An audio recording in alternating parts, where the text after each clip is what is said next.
ভারতের প্রশাসন যেন এখন অবৈধ অনুপ্রবেশের বিপুল দায় ঝেড়ে ফেলার মিশনে নেমেছে। সোজা কথায় 2369 জন বাংলাদেশিকে ফেরত পাঠাতে চায় তারা। জাতীয়তা যাচাইয়ের দোহাই দিয়ে ঢাকার দরজায় দরজায় ঘুরছে দিল্লি।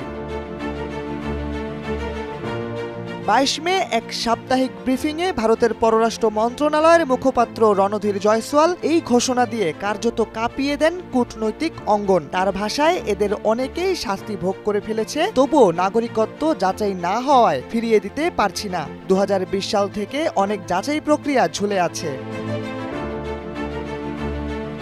এখানেই শেষ নয়। রণধীর স্পষ্ট করে জানান, ভারতে যারা অবৈধভাবে প্রবেশ করেছে তারা যে দেশেরই হোক না কেন আইনের আওতায় আসবে। এই বার্তায় যেন সতর্ক করেই দিলেন, এখনো সময় আছে, প্রস্তুত হন।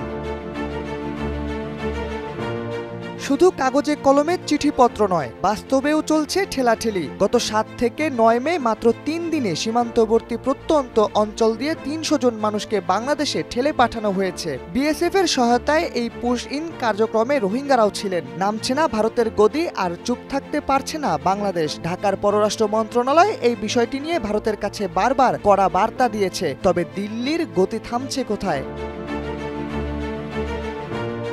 ভারতের রাজধানী দিল্লিতে গত সপ্তাহে 121 জন সন্দেহভাজন বাংলাদেশিকে আটক করা হয়েছে। কারো সঙ্গে নেই বৈধ কাগজপত্র, কেউ বা র্যাগ পিকার বা নির্মাণ শ্রমিক। বছরের পর বছর ধরে কাটিয়ে দেওয়া লোকজনকে এক ধাক্কায় ধরে ফেলেছে নিরাপত্তা বাহিনী।